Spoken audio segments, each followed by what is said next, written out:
My best friend sent me a video. So I sent my wife the divorce papers. So, my best buddy decided to play the role of a secret agent and ended up catching my wife in the act of cheating, complete with a full-on recording of the whole spectacle. Well, the ink is dry on the divorce papers, and let's just say her life is a bit of a circus right now. Let me kick things off by saying, trust your gut, it usually knows what it's talking about, even if it sometimes sounds like it's had one too many tacos. If something seems a bit wonky, it's likely because something's not quite right. Well, let me tell you, I took a tumble down that road and trust me, I won't be tripping over that same rock again. If you happen to be in a similar pickle while reading this, do yourself a favor and listen to your instincts instead of coming up with a laundry list of excuses for the other person. Trust me, your gut knows what's up. This entire chaotic tale kicked off the moment I said I do. My wife Lana and I tied the knot 3 years ago when we were both a sprightly 23. Ah, youth and love. What a combination. We were just a couple of kids, barely scraping by, convinced that love was the magic ingredient that would see us through it all. It was all sunshine and rainbows for a bit, and then, well, the honeymoon phase decided to pack its bags and leave. In the aftermath, we were just a couple of bright-eyed fools, blissfully drowning in our own naivety. Well, we took our sweet time growing up and eventually got the hang of it. And by some stroke of luck, we somehow stuck it out through a truly bumpy ride. It gave us that warm and fuzzy feeling, like we were glued together with the strongest superglue known to humankind. If we managed to survive that little adventure, then surely we can tackle anything that comes our way, don't you think? Clearly, if that were the case, I wouldn't be sharing my thoughts in this little corner of the internet. It's wild to think I really believed we were going to ride this thing all the way to the finish line at one point. Well, it was like watching a house of cards tumble down in slow motion. It wasn't a slow burn, nor was it a grand fireworks display. Honestly, I couldn't tell you when the whole thing went belly up. On the surface, everything seemed to be just peachy. Yet, there was this persistent little voice in my stomach, like a grumpy old man, insisting that something just wasn't right. Perhaps it was a little voice in my head, or maybe my brain was just catching on to some clues I had completely missed. I brushed aside that nagging feeling in my gut like it was a pesky fly at a picnic. Honestly, I just kind of brushed it off. Once, I mustered the courage to bring it up with her. I casually inquired if she had any gripes about our little love saga. I suggested she give me a shout if she had any tips on how I could step up my game as a partner. After all, who doesn't want to be the best version of themselves, right? I made a solid effort to have a straightforward chat with her, hoping to unravel the mystery behind that strange feeling that had been nagging at me. She just assured me that everything was peachy keen. If you've spent enough time around women, you quickly learn that just because everything seems fine, it doesn't mean they're being completely honest with you. Well, I decided to roll with it as the gospel truth this time around. No matter how hard I tried, it seemed like I was just a few steps behind in the partner game for her. She couldn't have wished for anything else, really. I wasn't entirely convinced, but I decided to roll with her answer as if it were gospel. What fella wouldn't jump for joy at the news that he's already the ideal partner? I was convinced I had it all figured out. It's funny how life works, isn't it? I might have just continued blissfully unaware if it hadn't been for one of those wild coincidences that life throws your way. So, there was my buddy Andrew, minding his own business downtown, when he suddenly had one of those moments. He thought he spotted Sheila. You know, the kind of moment that makes you question your eyesight and your life choices all at once. There she was, loitering in front of an apartment building, giving off the vibe that she was waiting for someone, probably someone who was late, because, let's be honest, aren't they always? He mentioned he was just popping over to say hello when she wrapped her arms around some dude who had just emerged from the building. He was an older fellow, a real John Hamm lookalike, or so Logan claimed. As soon as he spotted the two of them wrapped up in a hug, he whipped out his phone and began filming from afar, like a secret agent on a mission to capture the most heartwarming moment of the year. I've watched that video more times than I'd like to admit, trying to convince myself that it wasn't really Sheila in the spotlight. You know, denial can be a full-time job. It certainly was. I'm not about to kid myself on that one. In the video, I saw her cozy up against this guy's chest while they strolled down the street, looking like a scene straight out of a rom-com. With his arm wrapped around her waist, it was as if they were broadcasting their little secret to the world, and the message was loud and clear. He definitely wouldn't embrace a friend or a family member like that guy was embracing her. Logan kept a respectful distance, his phone acting like a trusty spyglass as he zoomed in on the scene before him. I turned the video into a delightful blur and bounced around like a kid on a sugar high, yet somehow, He managed to keep everything in the frame. Impressive, right? They set out for a nice, leisurely stroll, ambling along for another 7 minutes before finally arriving at their destination, probably wondering if they should have just taken a cab instead. As much as this video knocked the wind out of me, I can't help but tip my hat to Logan for his relentless pursuit of the truth about Sheila. The guy's got dedication, that's for sure. He managed to keep everything in focus the entire time, and even though he had to trail behind them for what felt like an eternity, he got the job done just so I could finally figure out what was happening in my marriage. As the video wrapped up, the two of them strolled into a restaurant, probably ready to tackle whatever culinary adventure awaited them inside. It was one of those pricey joints, the kind where we'd treat ourselves every few months, like a couple of high rollers on a budget. Well, that really rubbed me the wrong way. Was she sticking around with this older fella just for the cash? Well, I wasn't exactly rolling in dough, but we were doing just fine, thank you very much. I put in the effort and kept working on myself, all in the name of crafting a better life for us. It's like I was on a never-ending quest for self-improvement, minus the dragons and epic battles, of course. Was that not up to her standards? Logan swung by to give me the grand tour of the video, live and in person. He had this burning urge to call me the moment he spotted them waltzing into the restaurant. But, of course, it was tucked away in some far-off corner, and he fretted that by the time I could scramble out of my house, they'd be long gone. So, he figured it wasn't worth the mad dash for me to even try. So, he figured it was just too important to text, and decided he had to swing by in person instead. It's funny how you can feel completely frozen in a moment, like a deer caught in headlights, when you first lay eyes on something shocking. The video left no room for doubt about what was happening. She bumped into some guy right outside his place, and off they went to grab a bite at a nearby spot. Chances are, she made a beeline for his place after that little escapade. She was definitely having a fling with John Hamm, and I was convinced of it. This was definitely not the sort of pickle you could shrug off with a casual, "It's not what it looks like." Nope, this was a whole different ballgame. She completely wiped out any chance of me giving her the benefit of the doubt when she forgot to mention she was off dining with someone else. If she had, I would have thought it was one of those situations where things are never quite what they appear to be. Part of me was just standing there, mouth agape, thinking, did she really just pull that off? We had battled through thick and thin for our relationship, weathered storms that would make even the toughest sailors cringe, and then, just like that, she tossed it aside like yesterday's leftovers. Part of me was just itching to say, "I told you so." The section that had been waving its little red flags at me, and like a clueless character in a novel, I just brushed them aside. I had this nagging feeling that I was somehow to blame for the whole mess, but deep down, I knew the real culprit was the one playing fast and loose with the truth. Honestly, you can't hold yourself accountable for the antics of a cheating partner. It's like trying to herd cats, no control over that chaos. Logan was my trusty sidekick, always there, like a loyal dog who never leaves your side, except he doesn't bark, and he's way better at giving advice. I let loose with my thoughts, and he just sat there, nodding like a well-trained audience member at a one-person show. He strolled in like a knight in shining armor, armed with just the right advice and a hefty dose of support, right when I was floundering in the sea of life. He insisted that I should have a little heart-to-heart with her, and the sooner the better. Well, I had a hunch he was onto something. When Lana finally made it home, she went in for the usual hug and kiss, just like always. You know, the kind that feels like a warm blanket on a chilly day, if that blanket had a personality and a penchant for mischief. She inquired about my troubles, but I simply strolled into the living room and plopped down on the couch like it was my throne. She plopped down next to me and asked what was bothering me once more. I fired up Andrew's video and tossed my phone into her lap like it was a hot potato. At first, she was as confused as a cat in a dog park, but then it hit her like a ton of bricks. Her body went rigid as she finally grasped what was right in front of her. "Honey, I swear it's not what you think." That bit really got under my skin because I had a feeling that would be the cookie-cutter response I'd hear when I called her out. It's a mystery why cheating partners seem to have a built-in response for that, isn't it? It seems like the situation was messy enough that she really should have had the courtesy to fill me in before I found myself in this predicament. I fibbed and gave her the green light.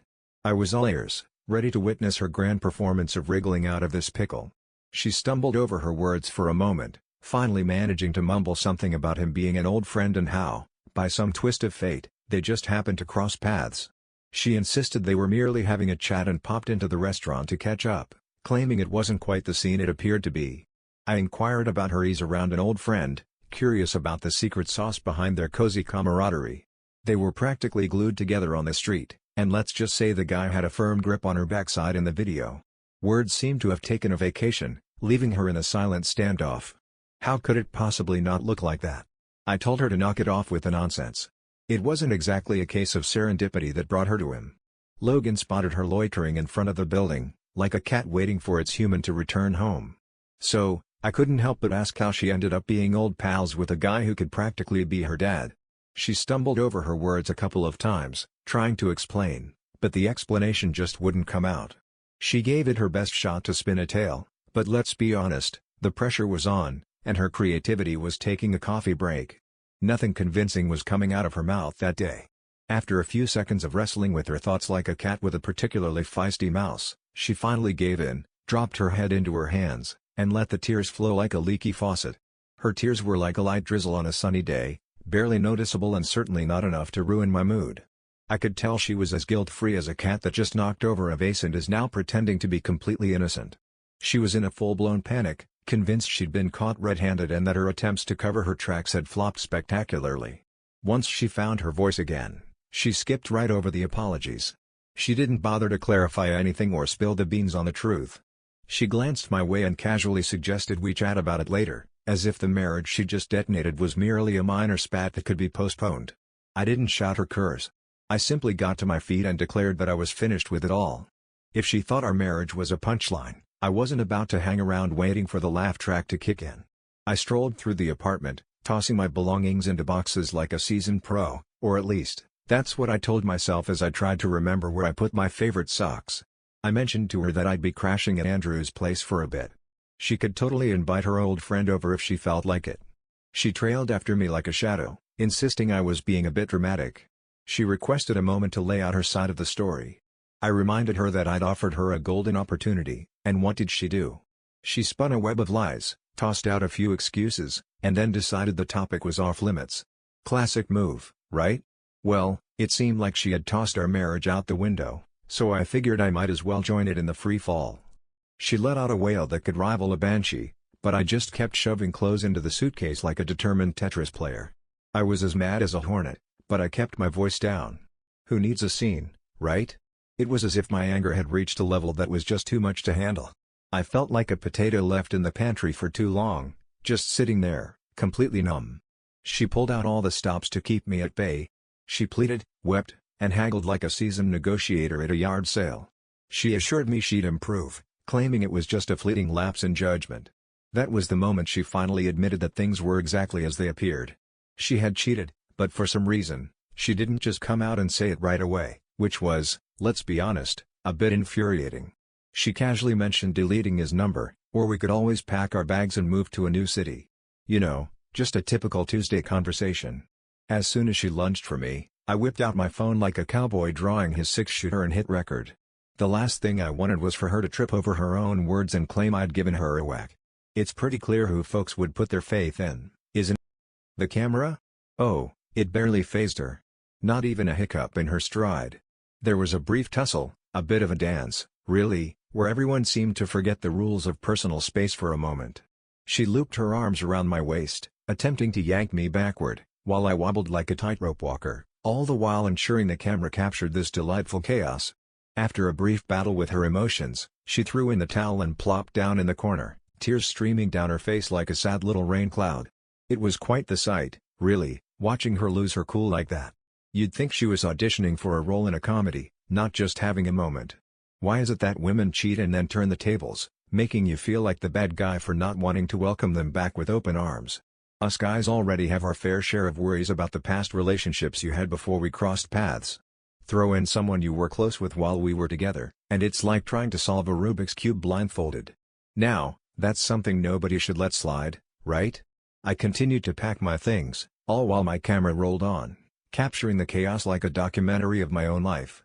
As I recounted the events of that evening, much like I just did, I had no intention of splashing it all over social media or anything of the sort. Heaven help me, the last thing I need is my mug popping up next to that sort of nonsense. I made sure to capture it all, just in case I needed a little insurance down the line. She had already taken a swing at me, and I couldn't shake the feeling that she might be gearing up for round two. Once I wrapped up my packing, I didn't even bother with a farewell wave. I just made my grand exit. When I arrived, Logan didn't bother with any questions. He lent a hand with my stuff and even whipped up a cozy spot for me to crash. What a champ. He whipped up a little something for me to munch on while handling Lana, who was busy turning my phone into her personal hotline. In those early days after I made my grand exit, she rang me up more times than I could count, and let me tell you, I was about as ready to handle that as a cat is to take a bath. Well, after a bit of back and forth, I finally decided to have a chat with her myself. She didn't have a single word that could sway my thoughts. Not a single apology in sight, and the explanations? Well, they must have taken a vacation too. She casually mentioned that I should swing by the house, and we could sort this whole mess out together. She had this knack for pointing out that we'd survived far worse than this little hiccup. I mentioned to her that we had weathered some storms, but this one took the cake. This was the absolute worst that could happen to us, and there she was, waltzing right into it with a grin on her face. After that, I decided to give her calls the silent treatment. I didn't even bother to listen to her voicemails. They were probably just as thrilling as watching paint dry. I've got my legal on speed dial, and it looks like the divorce train is officially leaving the station. Well, it's the only game in town, isn't it?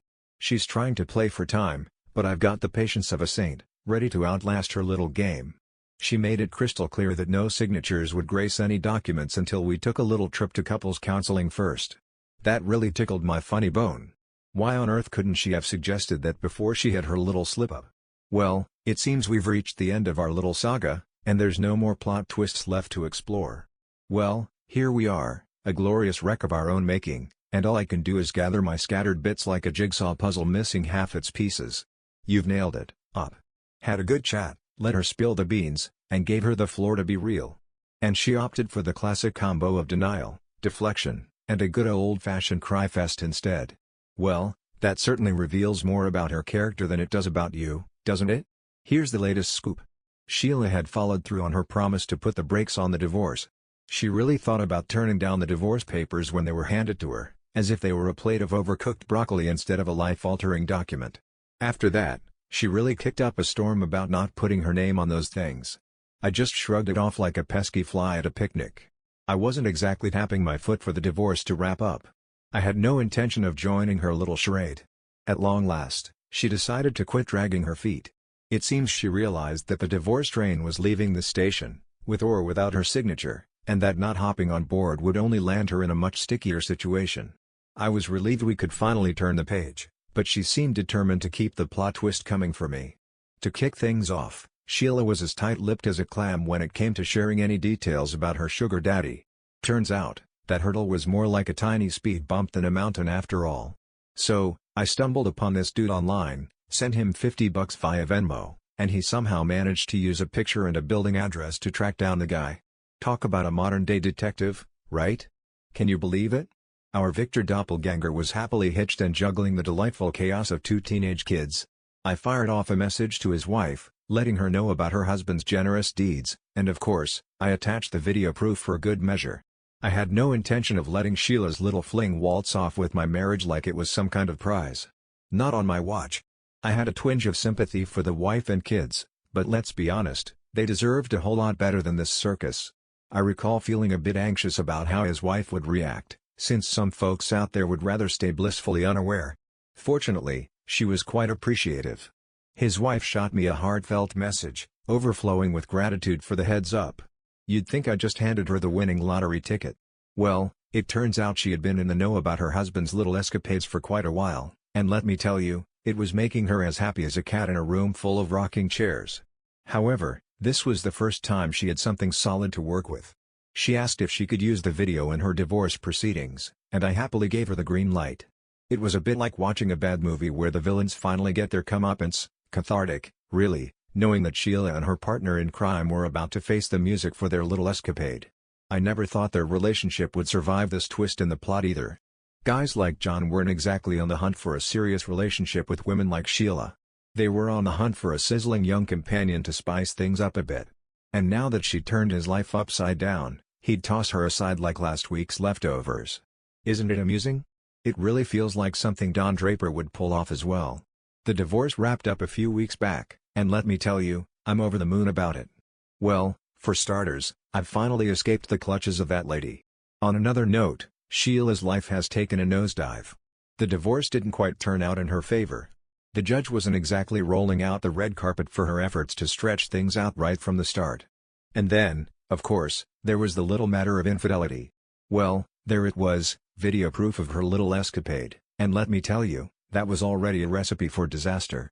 Things took a turn for the worse when we introduced the messages from Victor's wife. Sheila had managed to pull off the impressive feat of wrecking not just one, but two marriages with her antics. My lawyer painted her as the ultimate diva, demanding the spotlight even after leaving a trail of chaos in her wake. It worked, for the most part. The harder Sheila pushed for her case, the more my lawyer seemed to enjoy tossing her into the muck like a pig at a county fair. She and her lawyer had to choose their skirmishes wisely, and let's just say, they didn't exactly come out on top most of the time. In the grand scheme of things, she ended up with just what was rightfully hers, like a cat reclaiming its favorite sunbeam after a long day of napping. Her cut of the cash from the joint account and all the stuff that was rightfully hers. She snagged the apartment, but let's be honest, that was about as much of a victory as winning a participation trophy at a three-legged race. I pretty much threw in the towel, since the rent was looking like a mountain I couldn't climb solo. She was earning less than I was, and I had a hunch she'd be packing her bags and saying goodbye to the place in no time. There was no chance she could hold on to that place with what a daycare teacher makes. Well, color me shocked, she didn't. She did her best to cling to the place, putting on a brave face for the world to see. She was likely counting on John Hamm or some other unsuspecting soul to swoop in and save the day. Well, that was a plot twist that never made it to the final draft, because she decided to pack her bags and move out instead. That bit brought a smile to my face as well, since it meant she was dodging one more thing from her marriage's baggage claim. A couple of weeks back, Logan filled me in on her latest escapades. He confessed that he had a friend in common who had been keeping him in the loop about her antics. He leaned in and asked if I was ready for the scoop on her, and I shrugged, giving him the green light to spill the beans. It turns out her situation was a bit more tangled than I had imagined. She was flat broke and wrestling with life's little curveballs. She was about to pull a few muscles trying to keep that apartment in her grasp.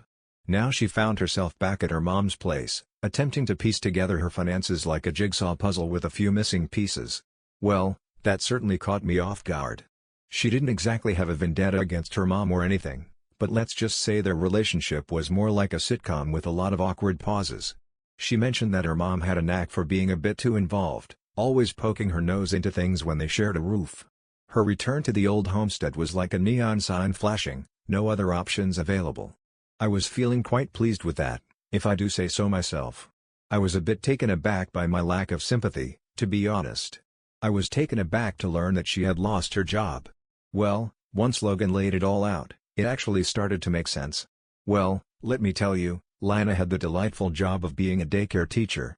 News spread like wildfire about her divorce and how she was the one to blame for it. At first, the parents were just murmuring among themselves, like a flock of gossiping geese, but nothing that could ruffle her professional feathers. Some folks even extended their sympathies to her, but that all took a nosedive when the news broke about her role in John Hamm's marriage going up in flames. It seems that parents aren't exactly thrilled about maintaining a homewrecker aesthetic while raising their little ones. Some moms were practically clutching their pearls, worried she might be making a play for their husbands during pickup time. When a bunch of moms banded together to voice their concerns, the daycare found itself in a bit of a pickle. They had no option but to part ways with her, all in the name of keeping their customers happy. I couldn't muster up any sympathy for her, not even a smidgen. Surprisingly, it lifted my spirits a bit. I was starting to think she might just waltz away unscathed, but oh boy, karma had other plans. She kept delivering those little surprises like a delivery guy with a knack for mischief. Well, it turns out that all the chaos in her life was a result of her own brilliant decisions. Not only did she find herself without a job, but she also became the star of the local gossip column. Logan has been quite the pal through all of this, hasn't he? He never grumbled about my extended couch surfing, but deep down, I realized I couldn't turn his living room into my permanent vacation spot. I stumbled upon a cozy little apartment, perfectly sized for a solo adventurer like myself. What really mattered was that it didn't break the bank for someone flying solo. I'm not about to empty my wallet just to hold onto it. So, what about Lana? She hasn't reached out to me since our last chat. And I finally decided to stop chasing after her like a dog after a squirrel. Well, she's officially off the market for me, no longer my wife, just a chapter I've closed in the book of life. I'm not a fan of referring to her as my ex, To be honest. She's just a woman who once held the starring role in my life's drama. And now she's as relevant to me as yesterday's toast. Well, it looks like I've got a whole lifetime ahead of me, and I'll be navigating it solo from here on out. Honestly, it's pretty delightful to witness karma show up right on schedule for a change. It's not that you were wishing for her life to go up in flames, but let's be honest, people like her often skate by without facing the music for the chaos they create. Well, Lana has officially become a blast from the past, like that old mixtape you forgot about but still makes you smile when you hear it. A pretty face that hides a cautionary tale beneath its charming surface. Well, that's a relief. Do you reckon folks like Lana ever really feel sorry for their actions? Or do they only start to feel a twinge of regret when the universe finally decides to knock on their door with a bill for their past misdeeds? We'd love to hear what you think, so drop your thoughts in the comments below. We appreciate you hopping on board with us today in our little corner of the universe. Don't forget to give us a thumbs up, subscribe, and ring that notification bell. Trust me, you won't want to miss our next video. It's going to be a real treat. Catch you later.